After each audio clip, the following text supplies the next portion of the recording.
Let me just get myself organized here.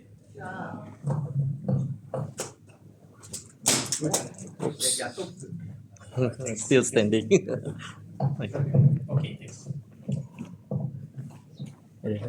Tolong lah. Take video. You can sit, relax. Good evening, everyone. Good evening. 2024 was the first time I came up on stage to talk about myself. At that time, I had a bandage on my left hand because I just removed one of my fingers. In February this year, I came up on stage again, and this time I had my second finger in a bandage because I also had an operation.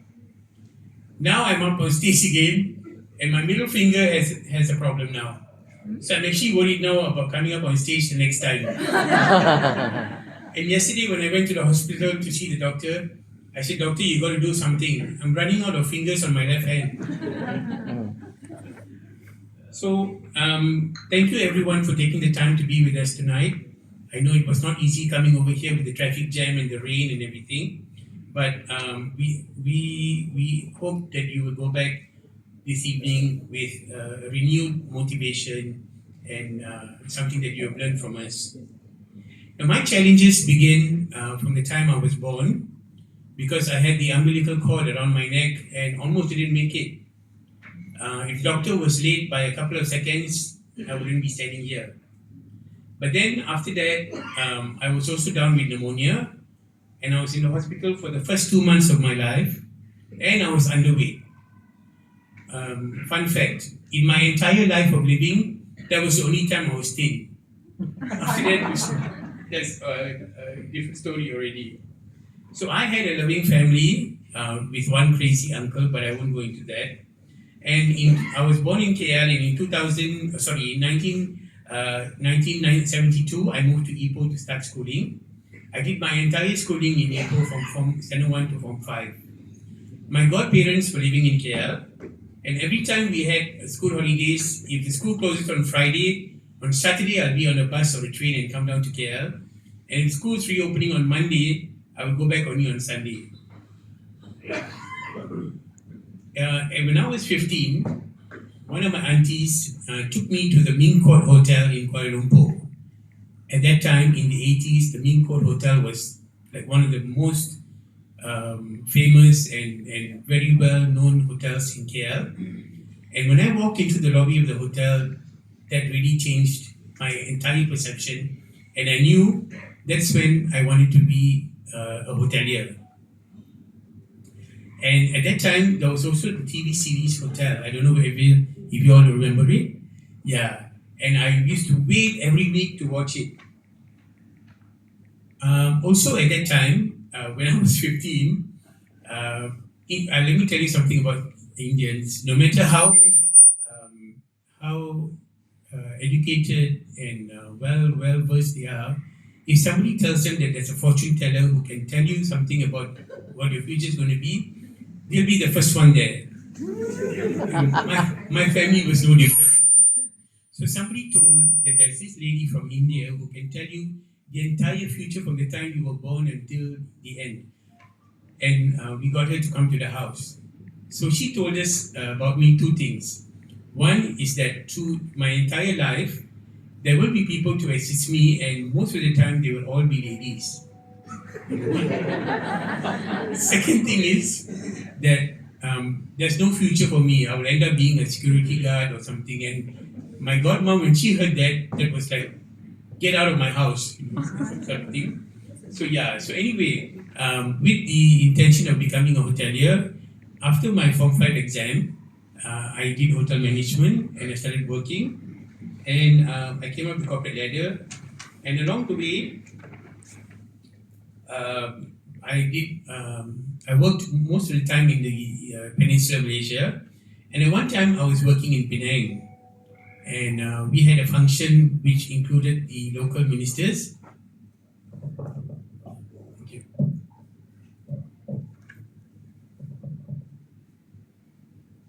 And you know, being a hotelier, sometimes we have to create an environment for the customer because they're paying money. They want an experience They want their money to be their money's worth. They want to enjoy their holiday and spend as much time enjoying themselves because some of them don't have money to do holidays all the time. So this gentleman came up on stage, one of the local ministers, and he wanted to talk about how the hoteliers are instrumental in helping tourism. But his pronunciation was not so good. So it came out as, and I want to thank all the hotel liars. Hotel liars. Now, actually, come to think of it, sometimes we are, because we need to create an environment for the customer. And I'll give you an example. I was working on the East Coast in Charating. We had a beautiful beach, clear water, but at that time in the East Coast, we didn't have proper sewage treatment from the government. So each hotel had to have their own sewage treatment. And it was a very well organized treatment plant. Whoever came to the hotel didn't know that we had that, but except for us because the grass was really green and very fresh in that area. But what happens is, after 3 or 4 days, depending on the occupancy of the hotel, the treated water is actually released out to the sea. So one day, this lady came up to the front desk and I was on duty and she was very angry. Your water is very dirty. So I knew what had happened because we were already informed that the water was going to be released. Now, however I answered her, will either make her holiday better or I might get the hotel into trouble. So what I told her was, Malaysia has 2 coasts. One is the Straits of Malacca and one is South China Sea. So we are on the South China Sea, which is an open sea. And so, and our beach has very fine sand. So being an open sea, we have very strong undercurrents. So what you're seeing is actually the undercurrents churning up the sand from the seabed and making the sea brown color. And she was very happy and she went off. And so I settled that by saving the hotel and as well as making the holiday still good. So there was no complaints from that. In 2018, I got my dream job of working in Pulau Perhentian. Whoever is not sure of it, it's on the East Coast. It's off Terengganu. And it's like a paradise, like fantasy island, Even if you see the sea, it's so beautiful, so blue. It doesn't look like anywhere in Malaysia. And I was there as the general manager. And after 1 month being there, I contracted this leptospirosis, or otherwise known as, in Malay it's known as virus kencing tikus. Now, 10 out of 10 people who get it, 8 don't make it. So I'm considered as the lucky 20%. I had that in August 2018, and at the end of the year, I had to remove my left leg because how I got it was I had a cut at the base of my foot and I accidentally stepped on the red urine. So it went into my body that way. Now, after that, when I came out of the hospital, I moved to a nursing home because my family was not able to look after me, and I think it would be better for me to stay in a place where people are able to help me and look after me accordingly. But I didn't know what to do because I had been a hotelier for 31 years. That was all I knew. It was in my blood. But then I remembered that I had a passion for baking. So I spoke to the owner of the home if I could start baking, and she said it was a good idea for therapy. And whenever any of my friends came to visit, they would be my guinea pigs to try the cakes that I made. And based from that, they suggested and they encouraged me to start selling my cakes. And I did. And it was a very good decision that I made because my cakes were all old school cakes, like from the 70s. No 1 kilo of icing or anything like that, just plain butter cakes, orange butter cakes, those kind of things. And I did very well. Even during COVID, I had quite a good business. So at the end of 2019, I got my prosthetic leg. And after that, it was a series of therapy, rehab, and changing the prosthetic a few times because it wasn't fitting very well until the doctor at the government hospital suggested I go to the rehab center in Malacca under Pakeso. That's social security. And I went there. And 1 week after going there, while I was doing exercise on one of the exercise machines, I actually took a step back and I fell and fractured my right hip. So now I don't have a proper left leg and my right hip is fractured. So I was really, really very, very disappointed and almost in the verge of giving up. But then I met a young man at the rehab center who's about 28 years old who lost both his hands and both his legs from a virus. But when you meet him in the morning, he is the first one to greet you with a big smile and a loud good morning. And then I told myself, what am I complaining about?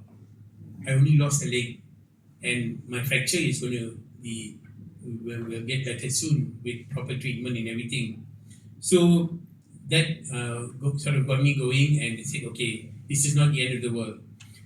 So I was supposed to stay there for about 2 months, but because of the fracture and COVID, I ended up staying there for 6 months. Now, I saw a post on Instagram. When you hear the word fail, what do you think? What comes to mind? It's something very negative, right? You're failed, you're a failure.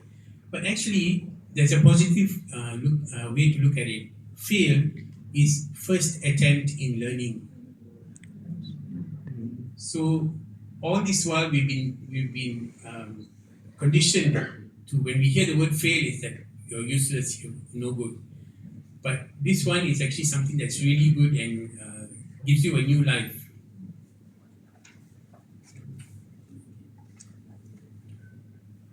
In 2024, I decided to move out of the nursing home.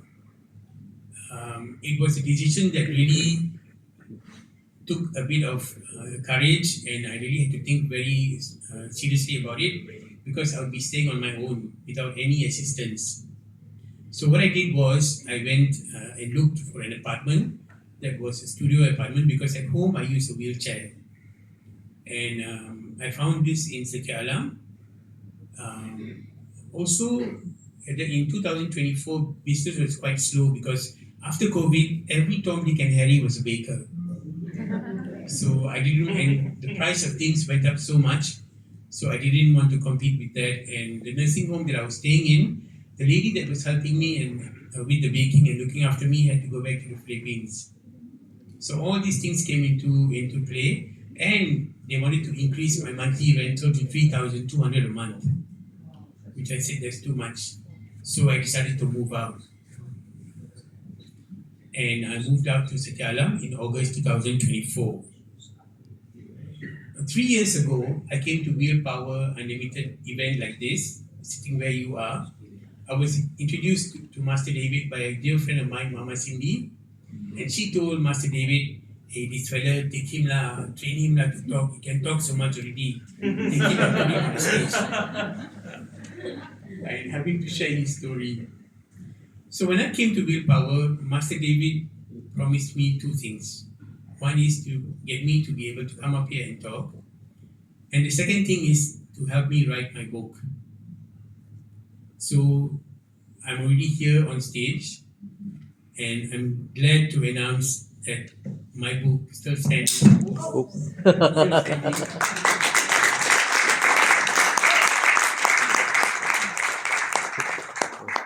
Is ready and is available for sale.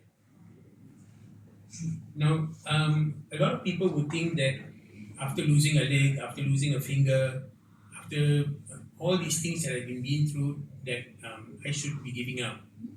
But I think the fact that I'm one of the 20% of people who still survive the leptospirosis, that means that I still have something to give. I still have value.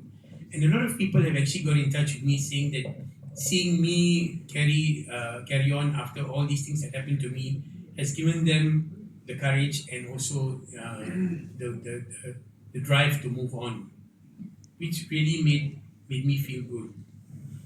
So I don't know what's going to happen tomorrow. I don't know what's going to happen next week, whether I'll be here next year. But what I can tell you is that until that day, I will be still standing